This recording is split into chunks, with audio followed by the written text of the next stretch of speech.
Well, here we are at one of our state parks way up north.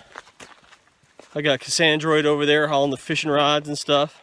Hello. So we're here for 4 days, 3 nights, and we packed pretty heavy because, I got some gear to test out and that kind of thing, but should be fun. The bugs are out a little bit. That's why she got the bug net ready to go there. But stay tuned. It's going to be a good time.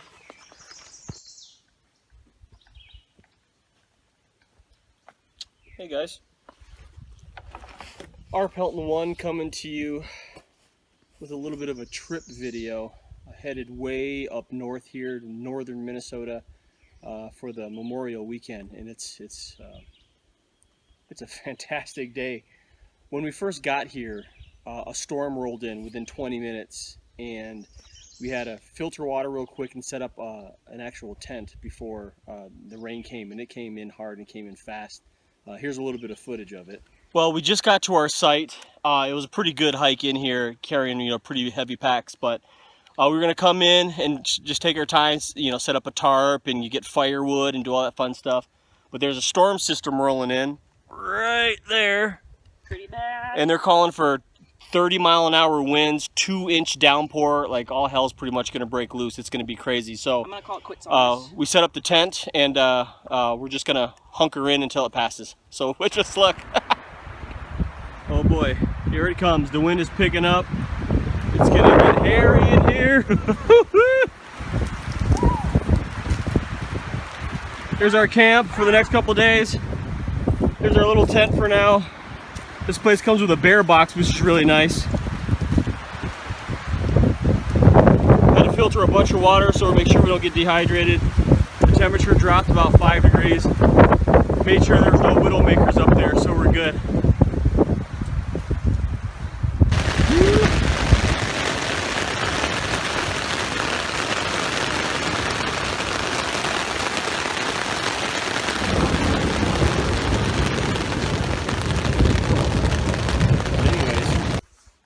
So today I packed heavy. I packed everything but the kitchen sink, only because I'm testing some things, and we decided to eat really well. I'm here with my friend Cass, who does a lot of trips with me. But this is the pack I chose to go with on this particular trip. I know I've got a couple of others. Sorry for the camera wobble. But this is the Kelty Red Wing 50. This is the older version, and this bag has been awesome. It's also been all over the world with me, as you can see. I've been to Thailand, Vatican City in Italy, Mexico, Costa Rica, Canada. I did a big trip in Nepal. I was in Nepal for 3 months, and I lived out of this bag for 3 months, which is amazing. I have it filled to absolute capacity with just tons and tons of gear. And one of the things that I like to do when I can't have packs is put my blood type on there, just in case. You just never know. It gives people a heads up of what my blood type would be. But this weekend we're gonna do some camping, some really awesome cooking on the fire. We're gonna do some foraging. Cass is really good at finding, mushrooms and ramps and all kinds of stuff. So we're gonna try to find some stuff like that to feast on a little bit this weekend. But appreciate you tuning in, and let's get this weekend going.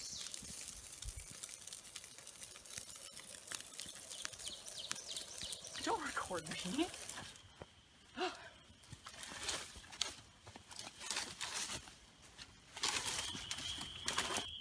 Ate some amazing burgers, and you got a perfect s'more marshmallow chocolate ratio.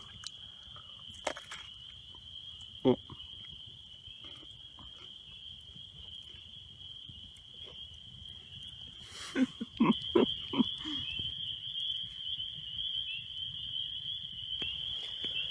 Whew. Well, night 1 of the weekend camping trip. The frogs are out, the woods are alive, all the little critters are creeping around. It's kind of a cool noise to fall asleep to. It's gonna be a pretty warm night. It's only gonna get down to the high 40s, low 50s, which is pretty warm, for Minnesota anyways. I'm in the REI quarter dome air hammock once again. And I got a new sleeping pad for it. You can see it's the yellow right behind me here. It's the Perea Outdoors Recharge XL. It's their insulated hammock, and this one fits perfectly in the bottom of the hammock here. It's 4 inches thick, so it lifts me up out of the bottom of that like bathtub floor it has. So, and I feel no shoulder squeeze at all. So I'm really looking forward to a good night's sleep. And I'm lying extremely flat. It's almost like I'm laying in my bed at home. It's kind of amazing. So we're gonna see, how good a sleep I get tonight, and then tomorrow, gonna do a lot of hiking and foraging, looking for ramps and fiddleheads and morels, mushrooms, and shelf mushrooms, that kind of thing. And probably do some fishing too. Maybe have a fish fry tomorrow. Got a lake right over here, so see if there's anything lurking around in there. But here's to a good night's sleep. We'll see you in the morning. Oh man, 5:20 in the morning. Birds are going crazy. Sun's coming up. Didn't get cold at all last night. The air pad kept me really, really warm. But I didn't sleep great. I do have some shoulder soreness, especially my left side. The pad did keep me elevated, like I said, but check this out. Throughout the night, I did have to fidget with the pad a little bit here and there, and then as you can see, it just kept slipping down on the foot end, and it rose against the netting, which means the head end of the pad is really low. It's kind of like at my shoulders, leaving my head exposed. I don't know why it does this. Don't know if I'm doing something wrong, but it's pretty annoying.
So we've been in an area foraging for a while, looking for some fiddleheads and whatnot, and we have found a patch that has a number of potential candidates. The fiddleheads we're looking for are ostrich head ferns, which are the edible ones, and they have a brown papery coating on the enclosed ferns. You don't want to eat the ones with the white fuzzy stuff on them. Those are carcinogenic and can give you stomach cancer. So let's take a look at some of them. So here we have some ostrich head ferns. You can see some of them are starting to come unfurled already. But these guys are still pretty good. Generally speaking, the shorter they are and the more paper is on them still, the better they are to eat. Those are the tastier ones, I think. So we're just going to cut some of these guys. Take this one too and, eat them with dinner tonight. Maybe some fresh fish or steak. Not sure yet. Just picking a couple more of these because we've been looking for them all morning and we finally found a nice patch. So these are going to go great with dinner tonight. Pick that. So Cass found some really good fiddleheads. Here's one of the ones that she picked. You can see there's that brown papery substance there, and it's in full coil, which is really good. Now these guys here, these are another type of fiddlehead, and you can see they have that cottony, wispy stuff on there. That's what you do not want. As she mentioned, I believe that they're carcinogenic, which you don't want in your body, but eat these guys, do not eat these guys. So this guy is an interesting little find. It's called a false morel. So they are actually not a morel at all. As you can see, they don't have the little crevices and folds and pockets that a typical morel mushroom would have. Now I'm going to cut this guy off. I'll show you the inside of it here. So it's not completely hollow. The ridges extend into the mushroom itself. And as you'll notice here, the stem is completely solid. It's not hollow. These are not safe to eat, so don't pick them, don't eat them. So here is our haul for the day so far. The fiddleheads are what we found as a total earlier, as you all know, and then we also actually found these 2 black morels on the trail, which was kind of interesting because typically they're a well sought after mushroom, and it was kind of mind-blowing, really, to just find them in the middle of the trail. So I'm going to cut one of these guys open so you can see. Ooh, a little dry on this guy. Ooh, I cut that really bad. Sorry, folks. Well, this one looks like it might be a little past its prime. They tend to get a little darker on the inside when they start to get older. This one is substantially fresher, but they're hollow in the stem and in the core. And the folds, as you can see, are much more porous and uniform shaped than kind of the brain-looking false morels. So we're going to be trying to look for some more of those later today, but for now, I'm just going to soak these. You're supposed to soak fiddleheads for a while before you cook them. So we'll just put those in there. And I'll take the morel pieces, actually, and put them in as well. Usually with wild edibles, as with anything you pick outside, even if it's from a garden, you should soak it because little critters kind of like to live on them. Just make sure they're clean. You can see with this guy, I did a much better job cutting it, but the inside is completely hollow aside from the cap itself. So this is safe to eat. These are black morels. Those of you who are into morels know that there are a couple different varieties. Down by where I live, the blonde morels and the gray morels are more common, but this is going to be my first time trying these, so let's soak them up and we're going to have them with fish tonight. We're moving this painted turtle back to a lake because they do not venture this far inland ever, and we kind of think another camper must have picked him up and just set him down when they got bored. So we're going to bring this little dude home.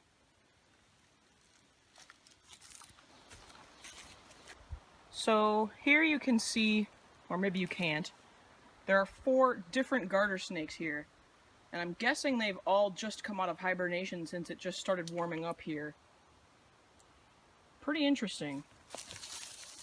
There they go. Yeah, there's 4 of them there. Wow. Looks like there's 6 total. Interesting. Oh, there's 6 of them.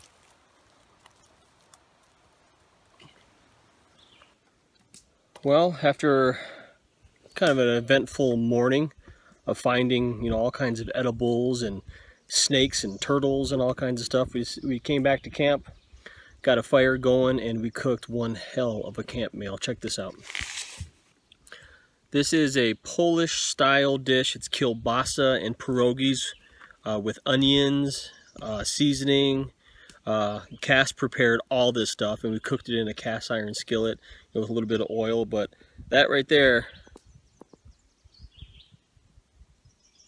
that's some good eats. Well, here we are getting towards dinner time. We did a bunch more foraging today, gathered a lot of firewood, and now we're just gonna try to catch our dinner here a little bit. Fished a little bit last night, got a couple nibbles. It was just too dark to see our bobbers, but we're going real simple: bobbers, worms, and try to catch some panfish. But the day is a gorgeous day, as you can see. I mean, just beautiful. But we are expecting another storm tomorrow morning, so we're gonna get batten down the hatches tonight and get ready to hunker in a little bit tomorrow. But let's see if we can catch some dinner.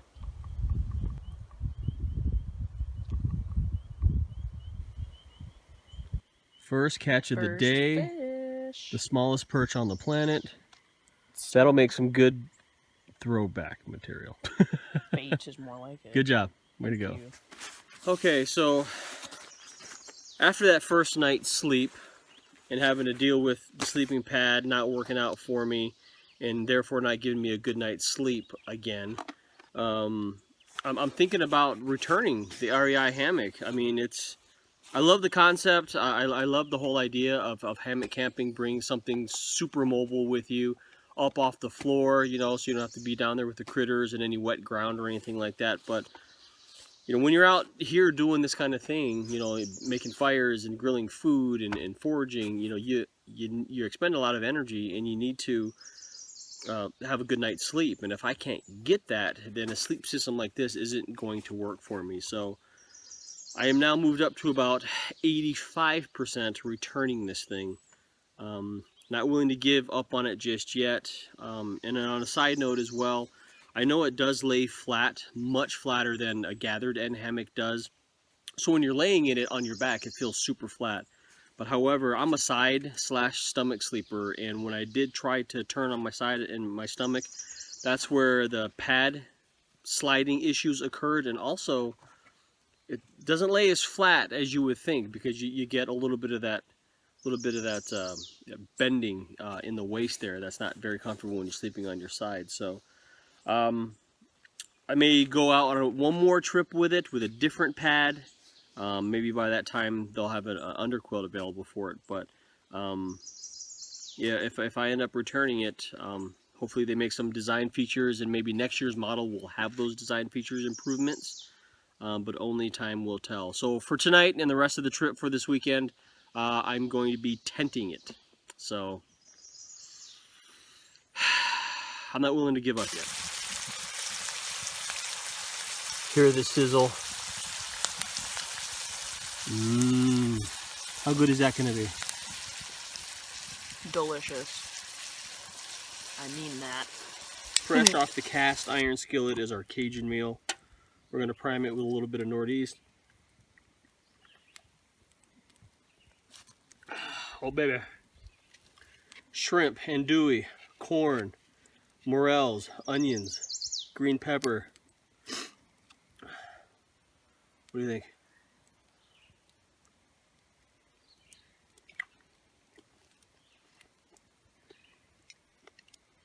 Dude. Yeah. If you can make meals like this when you're out in the middle of nowhere, put the food together, take the time and do it, because when you're out here and feasting on food like this, it makes it way, way better. All right. Well, it's just about 9 o'clock. Had a really good dinner. Prepped some more wood. Tried a little bit of fishing. But it looks like the forecast calls for quite a bit of rain starting at about 8 a.m. tomorrow. So probably going to set up a small tarp shelter and maybe a small fire pit so we can get some warmth and some cooking done in the morning if it is indeed raining. But it's been a good day, and I'm looking forward to a good night's sleep. So as promised, 8 o'clock, the rain has moved in. This is supposed to last for a little while and then pick up like this for the next 2 days essentially. In preparation for this, put together a little tarp shelter here. You know, nothing crazy. You know, brought in the wood, you know, brought in the birch bark and things. So I'm just gonna make a small fire out of this makeshift fire pit and cook some breakfast and kind of keep everything on a smaller scale. But we'll just get cozy for the next couple hours, pack up, and get out of Dodge. Well, we're all loaded out. Check out the packs. Oh yeah. I don't know if we are going out heavier than we came in. It's kind of weird, but so we had a pretty good weekend. It's going to be a little wet going out of here. It rained this morning, and there's another system coming too.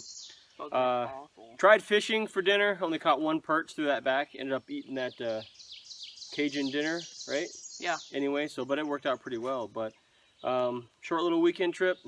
Appreciate you watching, and we'll see you on the next one. Thanks, guys.